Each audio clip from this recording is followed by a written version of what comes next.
A comparison of the government system, presented by Group 6. Good morning, everyone. Today, I would like to present the comparison between the government system of the US state and the UK.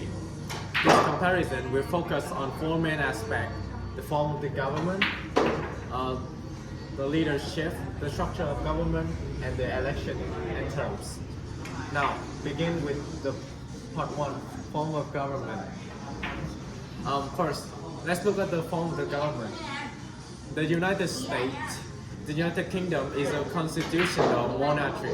This means that the country still has a king or queen as the head of state. King or queen is the head of state. However, the monarch does not have real political power. Most of their duties are ceremonial and symbolic, such as presenting the country at official events and signing laws approved by Parliament.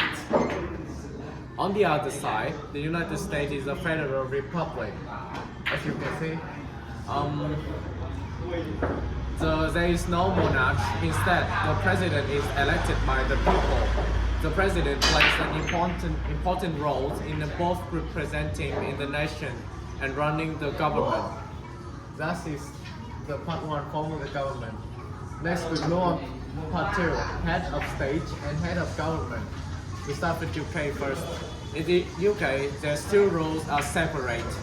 The monarch is the head of state and represents the country symbolically, while the prime minister is the head of government and leads the country prime minister.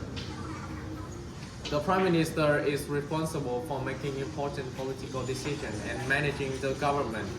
In contrast with the US, the US president holds both roles at the same time.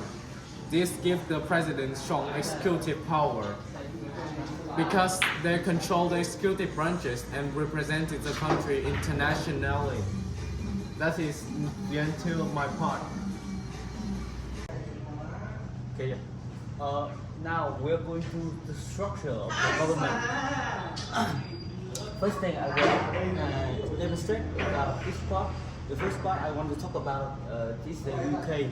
Now let's move on to the structure of the government. In the United States, in United Kingdom, the power of mind concentrated in Parliament, and which is a legislative branch. Parliament includes two houses, House of Controls and House of Commons and the House of Lords. The executive branch is led by the Prime Minister and Prime Minister Cabinet, while the judiciary consists of independent courts. Because the Parliament plays such a central role, the UK system is often described as the Parliament-centric. Now we move to the top of the United States. We've got legislative, executive, judicial, and clear representation of power.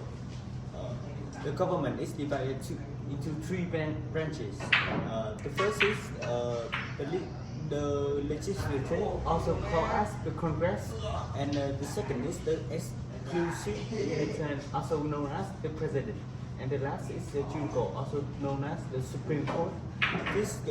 Each branch can check and limit the other, prevent from abuse power. And now we start in section 4, the election and term. Also, there are two parts. First is the United Kingdom. The citizen can vote for a member of Parliament. This leader party that win the majority of seats becomes the prime minister. For the US, the citizen elect the president and get chosen by and to fix their 4-year terms.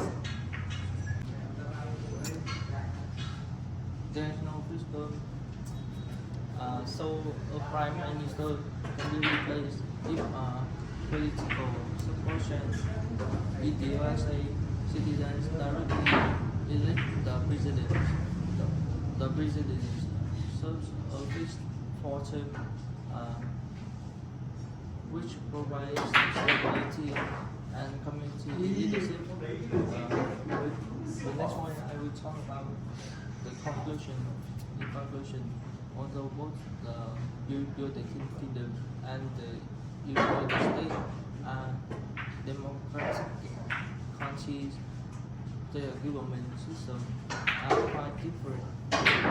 The UK system focuses on parliamentary authority and political stability, while the Irish system emphasizes checks and balance to prevent the concentration and abuse of power. Understanding this difference helps us better understand how history and political traditions shape each country system of government. Thank you guys for your attention.